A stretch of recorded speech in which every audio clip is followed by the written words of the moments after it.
నమః శివాయ గురవే నమః. ఓం నమః చండికాయ నారాయణం నమస్కృత్య నరం చైవ నరోత్తమం దేవీం సరస్వతీం వ్యాసం తతో జయముదీరయే. శ్రీకృష్ణ శరణం మమ, శ్రీకృష్ణ శరణం మమ, శ్రీకృష్ణ శరణం మమ. మహాదేవ మహాదేవ మహాదేవ. శ్రీమదాంధ్ర మహాభారత ప్రవచన మహాయజ్ఞాంతర్భాగముగా 589వ రోజు ప్రవచనం శ్రీమదాంధ్ర మహాభారతంలోని 13వ పర్వము, శాంతి సప్తకములోని ద్వితీయ పర్వమైనటువంటి ఆనుశాసిక పర్వములో చతుర్థ ఆశ్వాసము, పేజీ నంబర్ 558, 235వ కంద పద్యం. మనము ఆ అభవుడు మహాదేవుడు, అభవుడైన మహాదేవుడు బ్రహ్మమానస పుత్రుడైనటువంటి సనత్ కుమారుడికి మధ్య జరిగిన సాంఖ్య యోగ విశేషాలని నేర్చుకుంటుంది. బహుశా ఇవాళ పూర్తయిపోతుంది. తర్వాత అనేకమైనటువంటి అనుశాసక పర్వం అంటేనే ధర్మపర్వం అండి. అలాగే నిన్న మీకు నేను ఒక పుస్తకం గురించి చెప్పాను, సీతారామాంజనేయ సంవాదం. ఎవరైనా నిన్న నేను చెప్పిన శ్లోకాన్ని రిఫర్ చేసుకున్నారా? చదవండి. చక్కగా చదివితే అనేకమైనటువంటి ఆ సంఖ్యా యోగాలు కూడా మనకి తెలుస్తాయి. సరే, ఇప్పుడు మనం ఈ మిగతా సాంఖ్య యోగంలో ఇంకా ఏమేమి ఉన్నాయి, ఇంకా సనత్ కుమారుడు ఆ మహాదేవుడికి ఏం చెప్పారు, అవన్నీ విషయాలు తెలుసుకున్నాం. కథ కొంచెము ఇదిగా జరగచ్చు. ఇవాళ పొద్దున నిన్న రాత్రి ఎవరో ఫోన్ చేసి చెప్పారు నాకు, భారతం అంటే కేవలం యుద్ధం అనుకున్నామండి, భారతంలో ఇన్నున్నాయంటే అందుకే ధర్మయ్య గారు చెప్పారు, ఇది ధర్మశాస్త్రం, ఇది అన్ని, ఇందులో లేని శాస్త్రం అంటూ లేదు. నవరసాలు ఉన్నాయి ఇందులో, ఒకటి కాదు, నవరసాలు ఉన్నాయి. అదా కాబట్టి ఇందులో మనం మిగతా విషయాలు చర్చించుకున్నాం. మహాదేవ మహాదేవ మహాదేవ. ఈ పరిబోధం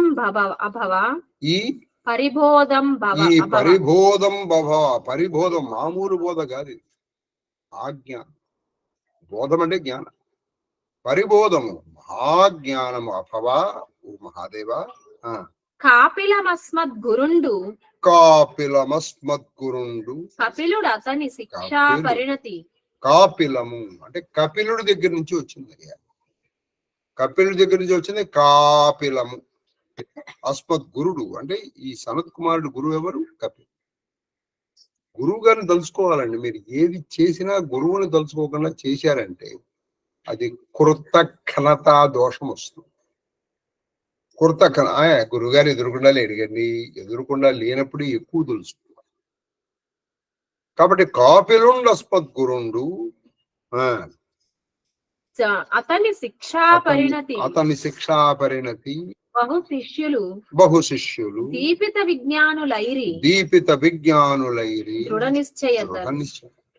దృఢమైనటువంటి కథలని నిశ్చయం. నేనే కాదు, అతని శిష్యులు అనేక మంది ఈ సాంఖ్యాన్ని నేర్చుకొని మంచి విజ్ఞానాన్ని సంపాదించారు. ఆ తర్వాత కందపద్యం. ఏనును శిష్యులకి విజ్ఞానము పెక్కండ్రకు ప్రసన్నమతిన్ గాఢానూనముగ తెలిపితి మానితమది దివ్యముని సమాజము చేత. అంటే దివ్యముని సమాజములకు నేను కూడా అనేక మంది శిష్యులకు ఈ సాంఖ్యాయోగాన్ని ఉపదేశించాను. కాబట్టి ఇదంతా ఉపదేశం. చూడండి, మనకి విద్యలో 4 ఉంటాయండి. ఒకటి ఏంటంటే ఆచారం అంటే బోధ. ఆయన దగ్గర నుంచి నువ్వు తెచ్చుకున్నావు. ఆ 4 ఏమిటి? ఒకటి ఏమిటమ్మా? విద్యకు అదీతి, బోధ, అదీతి, బోధ, ఆచరణ, ఆచరణ, ప్రచారం. ఇప్పుడు చూడండి, అదీతి అనగా ఎవరి దగ్గర నుంచి వచ్చిందో ఆయన్ని గుర్తు పెట్టుకుని. రెండోది బోధ, విజ్ఞానం. ఈ మొదట్లో చెప్పారు. ఎందుకని? గురువు గారి దగ్గర నుంచి వచ్చింది. ఆ గురువు గారి దగ్గర నుంచి వచ్చినది మంచి విజ్ఞానము. శిష్యులు దాన్ని రెండో పద్యంలో దాన్ని ఆచరించారు. అంతేకాకుండా వీళ్ళు తర్వాత వాళ్ళకి అందించారు. కాబట్టి ఎప్పుడు కూడా మనకు విద్య వచ్చిందనుకో, ఆ విద్యని ఎవరి దగ్గర నుంచి వచ్చిందో మనం వాళ్ళ పట్ల కృతజ్ఞతగా ఉండాలి. దాన్ని మనము చేసుకొని విజ్ఞానం సంపాదించుకోవాలి.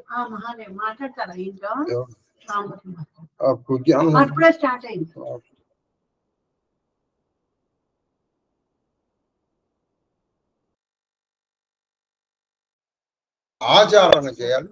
అంటే మనం దాన్ని ఆచరణ తర్వాత దాన్ని మనం ఏం చేయాలి? ఆచరణ చేసి ప్రచారం చేయాలి. అంటే నువ్వు ఇంకోళ్ళకి చెప్పాలి.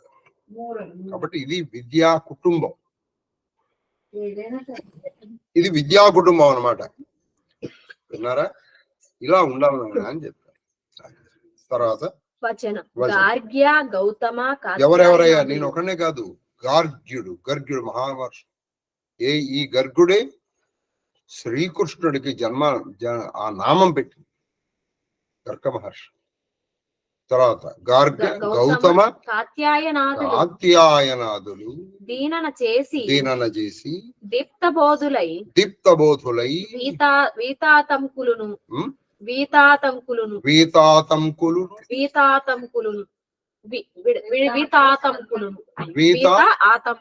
వీతాతంకులను విజ్వరులను. చూడండి, గౌతముడు, గార్గ్యుడు, కాత్యాయన మహర్షులు ఈ జ్ఞానాన్ని, అంటే ఈ సాంఖ్య యోగాన్ని పొంది వాళ్ళు ఏమైపోయారంటే చెప్తారు. వీతాతంకులు అనగా వాళ్ళకి అంటే అవరోధములు లేని వాళ్ళు. అంటే వాళ్ళకి ఇక ఏదైనా అజ్ఞానం కలిగింది అనుకోండి, దాని నుంచి వాళ్ళు బయటపడ్డారు. వీతాతంకులు. రెండోది విజ్వరులు, అంటే జ్వరము లేని వాళ్ళు. నిర్లేపులు, లేపనము లేని వాళ్ళు. లేపనం లేకపోవడం అంటే ఏంటి? మనం ఏదో రాసుకోవడం కాదు అక్కడ. సంగము లేకుండా తిరిగారు వాళ్ళు. నిస్సంగులయ్యారు. తర్వాత నిర్భరానందులు, పరమానందంగా ఉండిపోయారు. వాళ్ళు ఎప్పుడూ ఆ పరమానంద స్థితిలో ఉండిపోయారు అని చెప్పి. కాబట్టి వీళ్ళు మా గురువు గారి శిష్యులైనటువంటి గర్గుడు గాని, గౌతముడు గాని, కాత్యాయనుడు గాని, అంటే దీనికి ఒక దృష్టాంతం, ఒక ఎగ్జాంపుల్ కూడా చెప్పారు. దీన్ని అనుసరించి అటు వాళ్ళు మహానుభావులు. గర్గుడు గాని కాదు, కాత్యాయనుడు సహానుడు, సాక్షాత్తు లక్ష్మీదేవిని కన్నటువంటి వాడు కాత్యాయనుడు. అలాగే మరి గౌతముడు, అలాగే మరి ఈయన ఎవరు? మన గర్గుడు. కాబట్టి వీళ్ళందరూ మహానుభావులైన వీళ్ళందరూ ఆ కపిల మహర్షి దగ్గర నుంచి ఈ సాంఖ్య యోగాన్ని పొంది దాన్ని ఆచరించి ప్రచారంలోకి తీసుకొచ్చారు. తర్వాత కందపద్యం. సంగము బంధమఖిల. దీనికి ఒక నట్షెల్, అంటే ఎసెన్స్ ఆఫ్ మొత్తం సాంఖ్యయోగం చెప్పేస్తారు. సంగము బంధము, నిస్సంగత మోక్షము. అది సంగము బంధం అఖిల నిస్సంగము మోక్షము. బహువిచారములే. అంటే ఇప్పుడు చెప్పిన దాన్ని అంతటిని కలిపి, అరే ఒక్క మాటలో చెప్పాయి అన్నాం అనుకో, చెప్పేశారు. ఒక్క మాటలో చెప్తానయ్యా. సంగము అది బంధం, బంధకాలం. బంధకాలం అంటే మళ్ళీ జనన మరణ చక్రంలో పడిపోతుంది. నిస్సంగము మోక్షకాలం. అందుకే ఇప్పుడు ఈ మళ్ళీ కొంచెం మళ్ళీ ఆధ్యాత్మిక పరిభాషలోకి వెళ్ళాలంటే 25వ తత్వం అయినటువంటి ఆ పురుషుడు ఎవరైతే, అంటే జీవాత్మ ఉంది, ఈ ప్రకృతితో బంధం పెట్టుకున్నాడు అనుకోండి, అది బంధం. ప్రకృతితో సంగమం పెట్టుకుంటే అది బంధం. ఆ పైన ఉన్నటువంటి దివ్య పురుషుడు అంటే 26 పరమాత్మతో సంబంధం పెట్టుకున్నాడు, అది మోక్షం. అప్పుడు దీంతో నిస్సంగం అయిపోవాలి, దానితో సంగం ఉండాలి. అందుకే మహానుభావులు ఏం చేశారు, అప్పుడు అన్నమై ఉన్నాడు, వెంకటేశ్వర స్వామితోనే అయ్యా నా మనసుకు ఒక్కసారి ఎప్పుడు దేన్నో దాన్ని పట్టుకొని తిరగడం, అదే భగవంతుడిని పట్టుకో. అందుకు భాగవతం వచ్చింది. భగవంతుడు పట్టుకో, నువ్వు భగవంతుడితోనే మాట్లాడు, భగవంతుడితోనే ఆడుకో. అందుకే ఇటువంటి పద్యాలు కూడా వచ్చాయి. నీవే తల్లియు తండ్రియు, నీవే గురుడవు, నీవే సఖుడవు. ఆయనతోనే స్నేహం చేశారు, ఆయనతోనే మాట్లాడారు, ఆయనతోనే కొట్లాడారు. కాబట్టి వాళ్ళు ఏం జరిగింది, ఆయనతో సంగం వచ్చింది. అప్పుడు నీకు ఈ ప్రకృతితో నిస్సంగం ఏర్పడింది, అది మోక్షం. కాబట్టి నువ్వు ఎవరితో సంగమం పెట్టుకున్నావు, ఎవరితో నువ్వు అనుసంధానం చేసుకున్నావు అనేది చాలా ముఖ్యం. అది కాబట్టి ఒక్క మాటలో ఇంకా ఎందుకయ్యి విచారాలు ఒక్క మాటలో చెప్పేస్తున్నాను. నువ్వు ఈ సంసారము వీటితో బంధం పెట్టుకున్నావు అనుకో, అది బంధం. దీన్ని వదిలేసి నువ్వు నిస్సంగుడిపై అలా ఉన్నావు మోక్షం. ఇంతే ఒక్క మాటలో చెప్పేశారు. మనం 3 రోజులు బట్టి చెప్పిందల్లా ఒక్క మాటలో తేల్చి వదలవాలి. పింగ జటాజూట కలిత. అదిగో ఇక్కడ ఈ ఆ శివుణ్ణి సంబోధించారు. మిగతా పద్యం అంతా శివ సంబోధన. ఓ శివ అనేచ్చు. కానీ ఆయన ఇన్ని పదాలు వాడటంలో శివ, నువ్వు ఏదో నిమిత్తం కోసం ప్రపంచానికి ఈ విజ్ఞానాన్ని అందించాలని నువ్వు నన్ను అడిగినట్టు లీలగా ఒక ఆటగా నన్ను అడిగావు, కానీ నువ్వెవరో నాకు తెలియదా.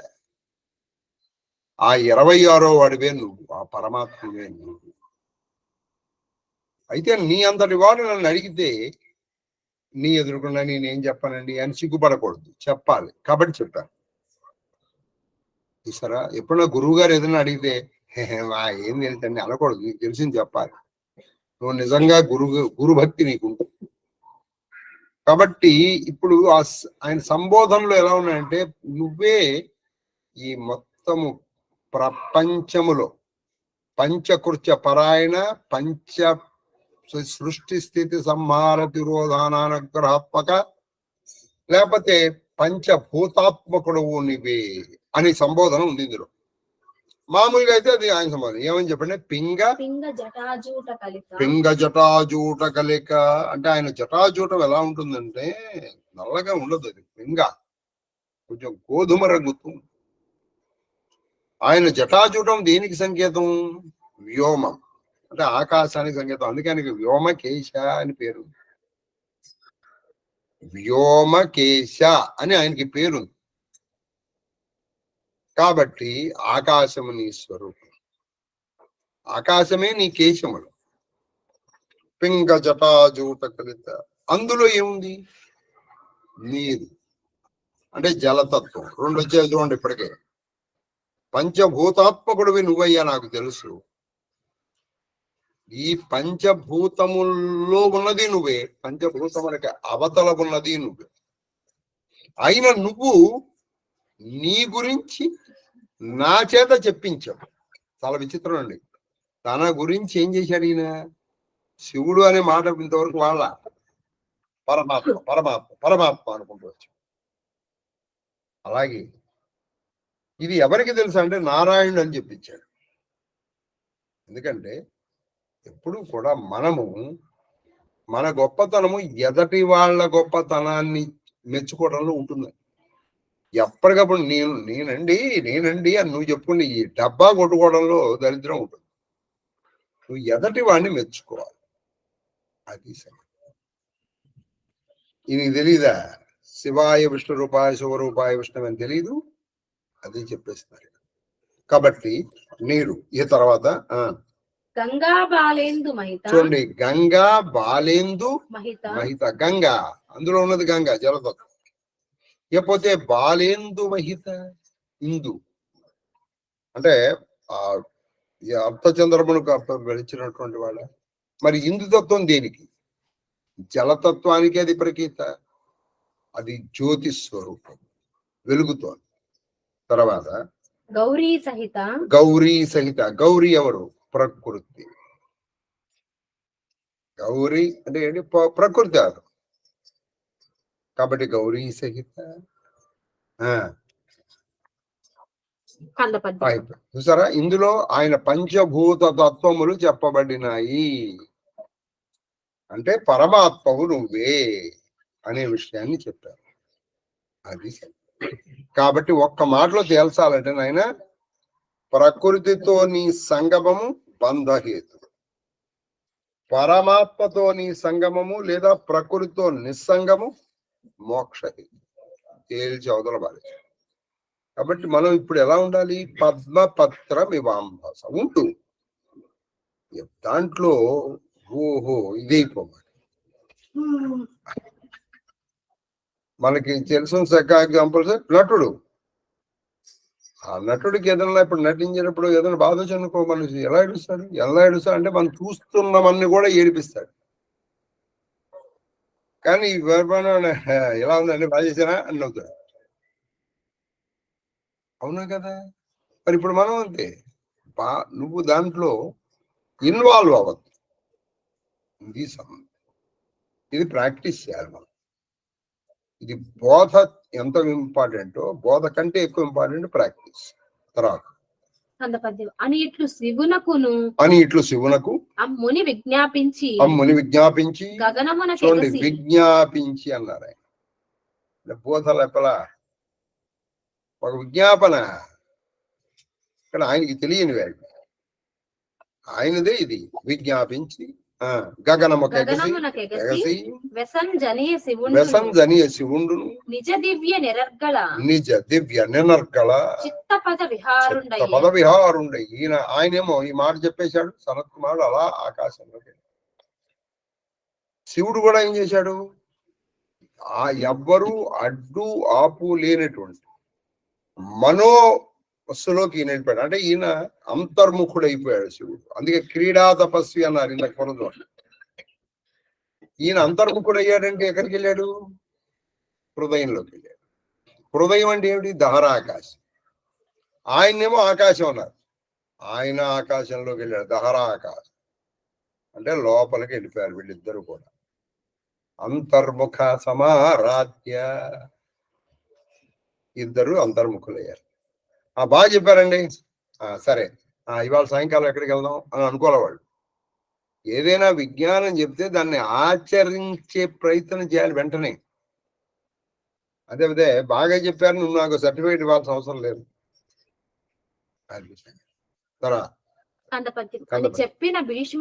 అని చెప్పిన భీష్మునకిట్లను ధర్మతనూజుడెక్కుడైన శుచిత్వం వనరింప చాలు తీర్థంబనగా ఎరిగింపవే దయం తెల్లంబుగా ఆయన చెప్పాడు. చాలా చక్కగా విన్నాడు. అప్పుడు ఆ గంగాతనయుడైనటువంటి భీష్ముడితో ఈయన ధర్మరాజు గారు ఇలా అంటున్నారు, ఏమయ్యా తాతయ్య, గంగాతనయ్య, మనిషిని పవిత్రం చేసేది తీర్థము అని నేను వింటాను.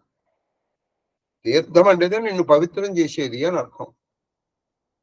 ఏ ప్రదేశానికి నువ్వు వెళితే నువ్వు పవిత్రుడు అవుతావో అది తీర్థం. కాబట్టి తీర్థములు విహారయాత్రలు కావు. ఇది వాడెవడు చెప్పినట్టు మన